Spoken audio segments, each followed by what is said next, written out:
Amigos, buenos días. Esto es Ponte al Día de su noticiero Venevisión. Bienvenidos. Lidio Pérez, quienes habla Néstor Brito Landa, vamos a iniciar con las informaciones. El presidente de la República, Nicolás Maduro, encabezó la graduación conjunta de alfereces y guardiamarinas de la Fuerza Armada Nacional Bolivariana. Seguidamente, el primer mandatario ratificó al general en jefe Vladimir Padrino López como ministro de Defensa y comandante del Comando Estratégico Operacional. He decidido ratificar para que continúe su trabajo con firmeza, con equilibrio, con liderazgo, con honestidad, al general en jefe Vladimir Padrino López al frente del Ministerio del Poder Popular para la Defensa y el Comando Estratégico Operacional.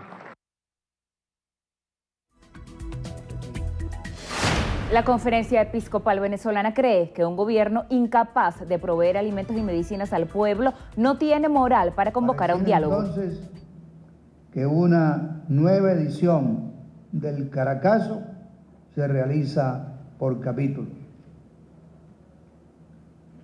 Un gobierno que no ha podido derrotar la guerra económica y dar alimento y medicinas al pueblo, aún más, negado a permitir que instituciones religiosas o sociales presten su concurso para aliviar las penurias y dolencias del pueblo, carece de autoridad moral para llamar al diálogo y a la paz.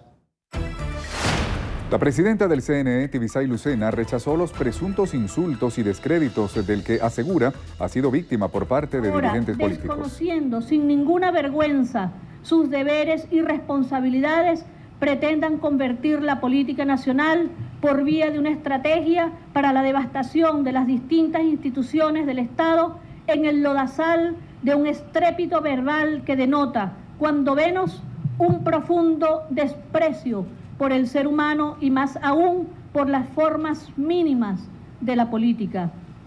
En algunos casos, para mayor desconcierto del país, estas vulgaridades se dicen con la prepotencia de aquel que se jacta de hacer uso florido del lenguaje y pretende lucir una supuesta habilidad para la oratoria. El presidente de la Asamblea Nacional, Henry Ramos Ayub, repudió las declaraciones de Lucena y aseguró que se trata de un pote de humo. El Ministerio de Relaciones Exteriores de Venezuela rechazó la extensión de las sanciones hasta 2019 a varios funcionarios públicos por parte del gobierno de los Estados Unidos. La canciller colombiana María Ángela Holguín expresó que el gobierno que representa quiere que, una vez se reabra la frontera con Venezuela, sea un modelo para la región. Vecinos del Valle hallaron el cadáver de un hombre en un botadero de basura con varios impactos de bala. El cuerpo no ha sido identificado. En Zulia, una joven estudiante de 19 años, identificada como Lizángel Olmar Rodríguez Vargas, murió en el sector El Poroso de la carretera Lara-Zulia tras resistirse al robo. En el estado Táchira, 3 homicidios se registraron en las últimas horas. El alto comisionado de Derechos Humanos, Walter Márquez, expresó que es alarmante el aumento de sicariatos en la región. También en Táchira, parcialmente incomunicado, permanece el Parque Nacional Chorro el Indio. 24 fallas de borde y 13 deslizamientos se registran en la carretera debido a las lluvias. El día de ayer fue aprobada en segunda discusión en la Comisión de Medios de la Asamblea Nacional la reforma parcial de la Ley de Telecomunicaciones. Forma parcial, pero con un contenido muy importante para rescatar la libertad de expresión y de información para los venezolanos, para devolverle el control del televisor y del dial de la radio a cada uno de los venezolanos y no que sea el gobierno, como hasta ahora ha sido, el que nos decida por nosotros quién ve, qué ve, cuándo ve y dónde ve. Manuel Galindo, Contralor General de la República, aseveró que la Contraloría no tiene potestad de abrir una investigación contra un funcionario que haya sido sancionado a nivel internacional. La Asamblea Nacional recibió a un grupo de jóvenes zulianos que denunciaron su exclusión de las becas de estudio Jesús Enrique Lozada por firmar la solicitud de activación del revocatorio. La Federación Nacional de Trabajadores del Sector Público denunció la supuesta eliminación del ticket alimentario a los trabajadores del sector. El vicepresidente del PNCV y diputado a la Asamblea Nacional, Diosdado Cabello, encabezó una marcha en Monagas hasta la sede del Ministerio Público para denunciar el presunto fraude de 359 firmas usurpadas por la MUD para activar el revocatorio. El secretario ejecutivo de la MUD, Jesús Torrealba, informó que en la oposición no aceptan que el gobierno rechace las condiciones que se han establecido para dialogar y buscar salidas a la crisis venezolana. Tarek William Saab, defensor del pueblo, inspeccionó el Hospital de Niños JM de los Ríos para constatar la situación de los infantes. El diputado Alfonso Marquina aseguró que el nuevo cobro de comisiones bancarias en cajeros automáticos no tendrá resultados positivos porque representa una cadena desenfrenada de aumento de los servicios. En el estado Cojedes, el gobierno regional presentó un balance del Sistema Popular de Distribución de Alimentos. Informaron que 58.000 familias han sido atendidas por los CLAP en la entidad. Los diputados que integran la Comisión de Derechos Humanos del Parla Sur denunciaron que el gobierno venezolano ha incurrido en violación institucional al negarles el acceso a las sedes del SEBIN en Caracas. Ernesto Paiva, ministro para el Ecosocialismo y Agua, asegura que con el periodo de lluvias que se avecina, el gobierno podrá aumentar el suministro de aguas a las comunidades más afectadas por la sequía. Diana D'Agostino, coordinadora del programa de visitas guiadas de la Asamblea Nacional, informó que el Parlamento realiza una jornada especial de vacunación a más de 300 niños del preescolar Argelia Laya. Anaís Arismendi, presidenta de la Fundación para los Niños, Niñas y Adolescentes del Gobierno del Distrito Capital, inauguró un patio productivo en un centro ubicado en Caricuao. Para el diputado Omar Barbosa, la crisis política que se vive en el país se debe a la intolerancia del gobierno ante la crítica. Durante una sesión especial por el Día Nacional del Periodista, el Consejo Municipal de Junín en Táchira otorgó botón al mérito en reconocimiento al trabajo y trayectoria de nuestra corresponsal Marine Glod.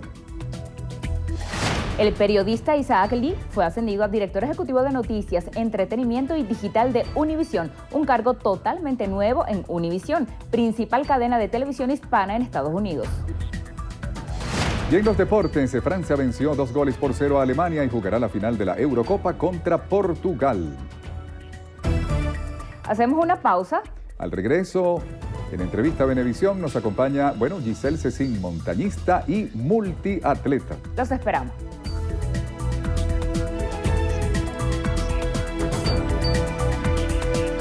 Nunca creyó que se convertiría en uno de los hombres más importantes de la revolución.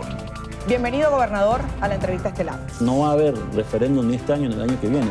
No van a poder cumplir con el mandato constitucional porque es una oposición fraudulenta. Nosotros tenemos una asamblea inconstitucional. Eso hay que subrayarlo.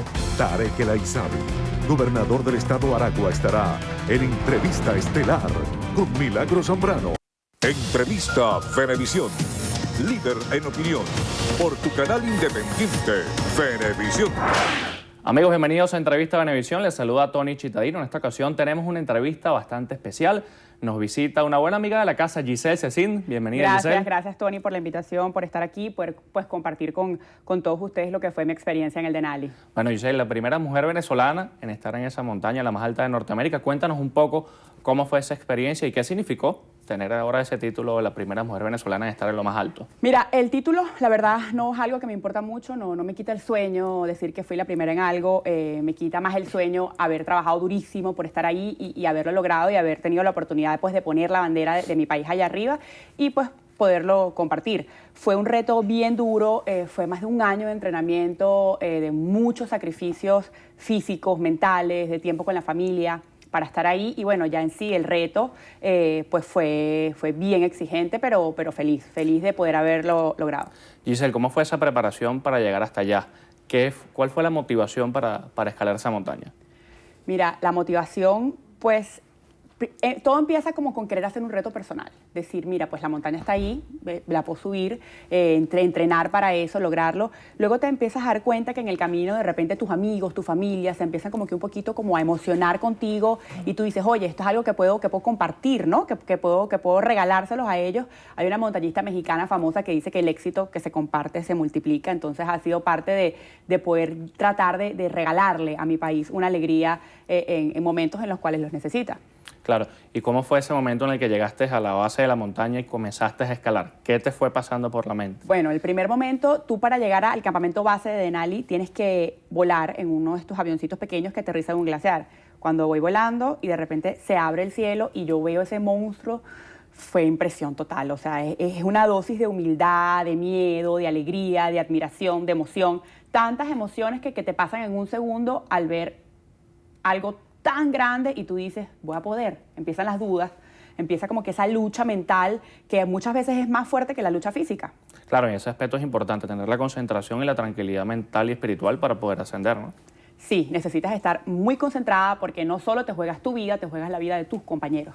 Entonces es algo en lo cual tienes que quitar un poquito las emociones y tener un poco la cabeza fría e ir pensando paso a paso lo que tienes enfrente, cómo lo puedes resolver de la mejor manera. Giseli, ¿cómo fueron esas primeras horas de ascenso? ¿Cómo fue el trayecto? Porque fueron 12 días para llegar a la cima, ¿no? Sí, bueno, Denali tiene una particularidad que es una montaña muy larga. Las distancias son muy largas del campamento base al campamento 1, hay más de 11 kilómetros en un terreno de glaciar pues lleno de grietas en el cual tienes que ir navegando el glaciar para evitar caer en una grieta y llevas mucho peso. No hay porteadores, no hay sherpas como en el Himalaya, lo que hace que pues estés caminando 10, 11 kilómetros en temperaturas muy frías con una mochila que tiene 15 kilos y jalando un trineo que tiene 20, 30 kilos, 35 kilos. Entonces es una montaña muy física donde te enfrentas, como les dije, a distancias muy largas. Y en esa parte de la preparación de lo que comentábamos, ¿qué hay que tener a nivel también físico para escalar? ¿Cuál es la mayor exigencia que puede haber para llegar hasta allá? Además de la temperatura, de la altitud y todo lo que conlleva esa parte. Bueno, yo creo que el entrenamiento. Tienes que tener, bueno, experiencia en un caso como escala alpina, escala en hielo. Tienes que tener pues cierta experiencia técnica en crampones, haber estado en algo tan frío. Pero sobre todo, yo creo que lo primordial para todo en la vida es el sacrificio, es entrenar, es prepararte, es comprometerte con la meta y darle la importancia que merece cualquier reto que nos pongamos, sea un maratón, una carrera de 10K o escalar una montaña. Giseli, en este caso has estado en otras actividades, en Ironman, estuviste en Alcatraz, en varias. Sí. ¿Es este el reto más grande que has tenido en la carrera? Sin duda, este es el reto más grande hasta ahora de mi vida en todos los aspectos. Fue muy duro. ¿Qué sentiste cuando llegaste ya en la cumbre, que está la placa que dice que también es la montaña más alta, ¿no? La de Denali? ¿Cómo fue ese momento? ¿Sacaste la bandera? ¿Te vimos llorando? ¿El frío? Bueno, hacía mucho frío. Yo creo que en el video se puede ver que tengo como la cara congelada, el pelo congelado. Fue un momento en el cual yo de verdad yo pensaba que no iba a llegar. Yo estaba media hora antes, yo había decidido devolverme. Yo decía, no puedo más, no puedo más. Pero bueno, luego típico que siempre pensaba en abrir la bandera de Venezuela. Yo sabía que la tenía en la mochila, sabía que la iba a abrir. Entonces cada vez que decía, mira, no, yo no puedo más, decía, tienes tu bandera, tienes tu bandera. Entonces, bueno, subir y cuando me dan la bandera y la persona que está conmigo pues empieza a decir, eres la primera mujer. Yo no estaba pensando que era la primera mujer. De verdad no es algo, como les digo, que me quita el sueño. Es algo que me entero yo después en el camino. Pero cuando puedo abrir la bandera y fue la emoción de saber de recordar lo que para mí es el venezolano, que el venezolano es trabajador, luchador, soñador, echado para adelante. Fue como tratar de dar esa emoción que yo estaba sintiendo y poder pues compartirlo con mis amigos, con mi familia y a quien le llegara el mensaje. Giselle, ya una vez que estás allí, asimilas todo, ¿cómo fue la parte para bajar? Porque llegar es un reto, pero descender es otro. Bueno, sabes que hay una montañista famosa que se llama Lydia Brady que ella dice subir es fácil. Y bueno, el problema es la bajada, porque primero se te va como esa adrenalina que sientes cuando llegas a la cumbre y de repente dura 5 minutos y dices, ahora tengo que bajar, todo lo que subí lo tengo que bajar. Y bueno, ya estás cansada, en la bajada tienes que estar muy concentrada porque el 90% de los accidentes en la montaña ocurren descendiendo, en el descenso. Y bueno, la verdad no fue tan grave en este caso particular. Bajamos al campamento 4, pasamos unas horas ahí y luego desde el campamento 4 al día siguiente descendimos todo hasta el campamento base, que fueron 36 kilómetros. Eso sí fue un día muy duro, un día que la última hora lloré incluso y todo de agotamiento, estaba agotada. Claro. Y otro aspecto clave, mucha gente se mentaliza o conoce solamente cuando se llega arriba, pero también cómo es el proceso de alimentación y el proceso de adaptación física, porque estar en esas condiciones es diferente por lo menos como estar en Caracas, en el Ávila. ¿Cómo es ese proceso? ¿Qué vas comiendo? ¿Qué comes también cuando estás allá en la montaña? Bueno, nosotros decidimos no llevar ningún tipo de comida como para cocinar porque queríamos tener la menor cantidad de peso posible. Solo teníamos una estufa y con esta estufa derretíamos la nieve para convertirla en agua y comíamos solo comida deshidratada, la comida que viene en bolsitas como la que usan los astronautas. Y era lo único que comíamos y yo tenía pues geles deportivos y me llevé aquí las conservitas de guayaba. Entonces cada hora me comía mis conservas de guayaba, conservas de plátano y bueno, básicamente esa era la alimentación. ¿Cómo ha sido el proceso de recuperación hasta hoy? O sea, ya bueno, sí, yo todavía me siento un poco cansada. Tengo un poco de sueño, más sueño de lo normal. Pero bueno, he tratado de recuperarme lo mejor posible, comiendo muchas proteínas, entrenando, sigo entrenando, pero de forma suave, correr suave, ir a la montaña muy suave. Y bueno, mañana voy a salir a Bolivia, donde voy a hacer unas 10 montañas más. Perfecto. Y tenemos entendido que en el horizonte el Everest. Sí, con el favor de Dios voy a estar el 6 de abril en Katmandú. Qué bueno, Giselle, un placer tenerte acá en Entrevista de Venevisión. Muchas gracias a ustedes por la invitación. Bien amigos, Giselle Cecín, multiatleta venezolana, fue la primera venezolana a estar en la montaña de Nalí, fue un placer estar con ustedes. Volvemos con el noticiero de Venevisión. Muchísimas gracias, Tony. Amigos, 7:49, vamos entonces a la pausa. Al regreso conversaremos en Entrevista Venevisión con María Albert Barrios. Ella es diputada ante la Asamblea Nacional por la Unidad. Ya venimos. Nunca creyó que se convertiría en uno de los hombres más importantes de la revolución. Bienvenido, gobernador, a la entrevista estelar. No va a haber referéndum ni este año ni el año que viene. No van a poder cumplir con el mandato constitucional porque es una oposición fraudulenta. Nosotros tenemos una asamblea inconstitucional. Eso hay que subrayarlo. Tarek El Aizami, gobernador del estado Aragua, estará en Entrevista Estelar con Milagros Zambrano. Entrevista Venevisión, líder en opinión, por tu canal independiente, Venevisión. Amigos, bienvenidos a Entrevista Venevisión. Como lo anunciamos, está con nosotros María Albert Barrios, diputada de la Asamblea Nacional por la Mesa de la Unidad Democrática. Bienvenida. Gracias, Lirio. Muy buenos días a todos. Diputada, ¿qué piensa de esta alocución que ofreció ayer la presidenta del CNE, Tibisay Lucena, quejándose por agresiones de las que ella dice haber sido víctima cuando la unidad y quienes están de acuerdo con el referendo esperaban anuncios sobre este tema? Totalmente, Lirio. Fíjate una cosa. Tibisay Lucena, más allá de alegar que sentía un ataque muy similar al machismo, ¿okay? Y que hacía un llamado a todos los venezolanos de que ese machismo no siguiera llegando lejos y no siguiera insultando al CNE, nos deja a todos una gran reflexión. Tibisay Lucena, más allá de ser mujer, es un funcionario público. En el momento que ella dio un paso para ser la presidenta del Consejo Nacional Electoral, entendió que se debe a un pueblo venezolano que hoy en día ha decidido cambiar y que sigue avanzando y que está consciente de que este año tenemos la oportunidad de darle la única solución pacífica, constitucional y democrática a la crisis que estamos viviendo. Evidentemente, Tibisay Lucena no conoce la realidad del país. También ayer, en un día noticioso, la Conferencia Episcopal, que está reunida en su asamblea semestral, decía que un gobierno que no es capaz de darles alimentos y medicinas a los ciudadanos no tiene moral para convocar un diálogo. ¿Usted qué piensa sobre la situación de escasez? Nosotros lo hemos venido diciendo desde hace muchos meses ya. Esto es un gobierno que usó el brazo político del TCJ para impedir que desde la Asamblea Nacional diéramos todas las ayudas pertinentes a la crisis que están viviendo todos los venezolanos. Declaró inconstitucional la ley que publica la crisis, que publica y declara la crisis en el sistema de salud. Declaró inconstitucional la ley que promueve y exige, aclama la ayuda humanitaria.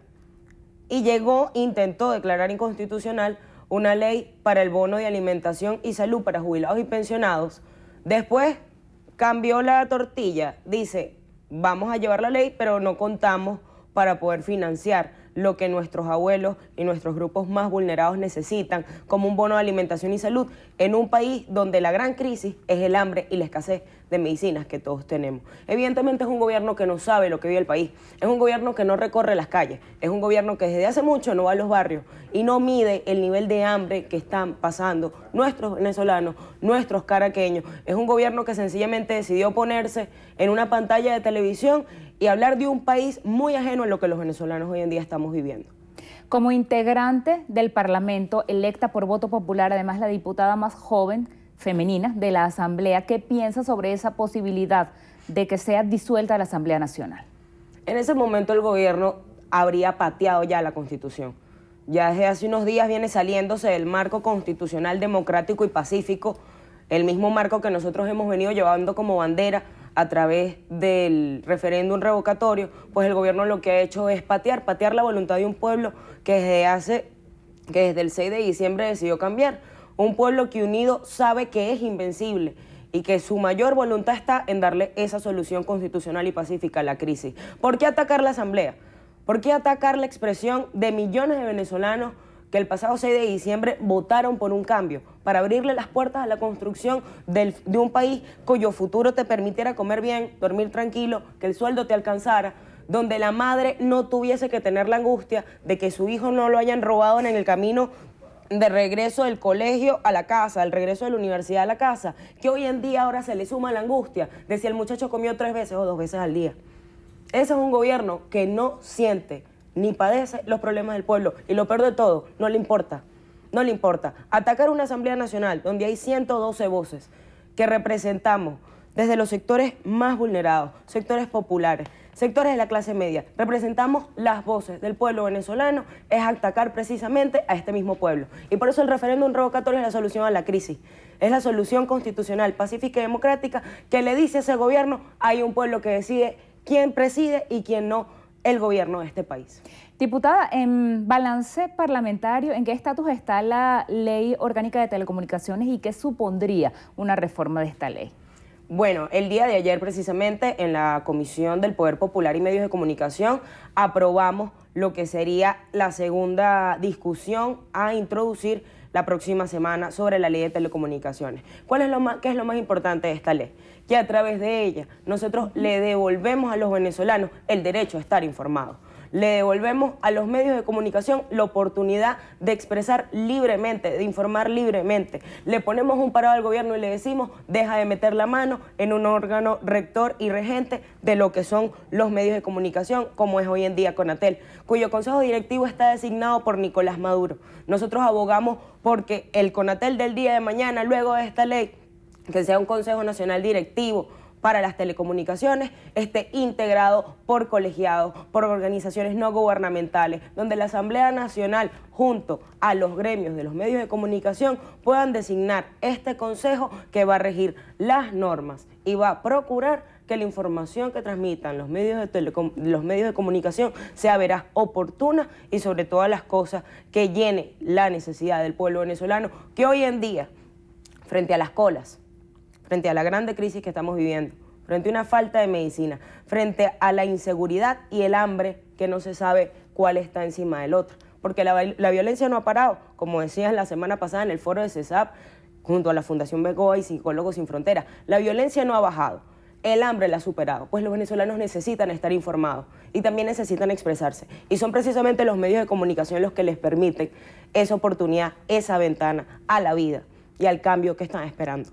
Diputada, otra palabra que ha tenido eco reciente tanto en oficialismo como en oposición, el diálogo. Este miércoles el presidente Maduro volvió a convocar a un diálogo incondicional y en respuesta la Mesa de la Unidad decía: se puede dialogar, pero puso 5 condiciones, entre ellas en otro lugar que no fuera República Dominicana, y también pidió presencia de representantes de la OEA y del Vaticano. Ayer mismo Monseñor Padrón decía: la Iglesia Católica Venezolana se ofrece, no quiso usar la palabra como mediadora, pero sí dijo como facilitadora de un diálogo necesario entre gobierno y oposición. Lirio, ¿tú crees que realmente Nicolás Maduro quiere dialogar? Un gobierno que se ha encargado de seguir persiguiendo a los dirigentes de oposición que piensan distinto. Un gobierno que no ha resuelto el problema del hambre. Ya en una semana se cumplen los 2 meses del programa de los CLAP y solo falta ver las redes, solo falta ir a algún barrio de Catia, de La Pastora o El Junquito para que veas cómo el CLAP se convirtió en otro motivo de segregación política de este gobierno. Este gobierno sencillamente no puede querer diálogo mientras siga haciendo el daño que le hace al pueblo. Este es el gobierno de la crisis. La crisis afecta a nuestra gente. La condición de nosotros, que ni siquiera es una condición, es una realidad, es que nuestro pueblo venezolano no siga pasando hambre, no siga siendo víctima de la inseguridad, no siga viendo la falta de servicios, no siga viendo el detrimento de la calidad de vida, porque aquí no hay gobernantes. El alcalde de Caracas, ¿qué hace el alcalde de Caracas? Vocero del Consejo Nacional Electoral. Basta ver las calles, el Junquito 8 meses sin agua, en Catia seguimos con el mismo problema de la inseguridad, la basura es prácticamente un vecino para todos los habitantes de Catia, el Junquito y la Pastora, el circuito que represento, pero como caraqueña, lo ves en la Avenida, lo ves en la parroquia San Juan, lo ves en la parroquia El Recreo. Sencillamente es un gobierno que le dio la espalda a la gente. ¿Cuál es el diálogo de nosotros? El referéndum revocatorio. Mira, todavía es un lujo para un presidente como Nicolás Maduro que le digamos, hermano, la solución pacífica, constitucional, democrática, para que no nos sigas haciendo daño, es el referéndum revocatorio. Que le dé la oportunidad al pueblo venezolano, que le dé la oportunidad al pueblo venezolano de decidir quién gobierna y quién no. La posibilidad de cambiar, la posibilidad de vivir mejor. ¿Y ve usted el referendo a corto plazo este año? Totalmente. Los días que han transcurrido han sido los 22, luego de la traba de la validación. Una validación que dio a transmitir el espíritu republicano del venezolano, el espíritu cívico del venezolano. Que los venezolanos se conocen, se saben, quieren su constitución y quieren salir de la crisis. Lo que viene es la recolección del 20% de la firma, es decir, abrirles las puertas de una vez por todas a ese día tan importante donde vamos a revocar el hambre, la desesperanza y la crisis de Nicolás Maduro. Muchas gracias por haber venido a Entrevista Venevisión. Gracias a ti, Lirio. Así despedimos a María Albert Barrios, diputada de la Asamblea Nacional por la Mesa de la Unidad Democrática, y volvemos contigo, Néstor.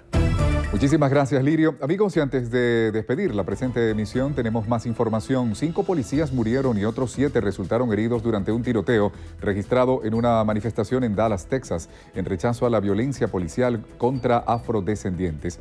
Las autoridades informaron que uno de los sospechosos del crimen fue abatido y que otras 3 personas se encuentran bajo custodia policial. El presunto atacante aseguró haber colocado bombas en el centro de la ciudad. Sin embargo, tras rastreos, la policía no encontró los explosivos. El presidente de Estados Unidos, Barack Obama, condenó el ataque, al que calificó como despiadado, calculado y despreciable contra agentes de seguridad. Bien, recuerden, Noticiero Venevisión, Canal 4 reporta y ustedes deciden. Gracias por su atención. Feliz día para todos.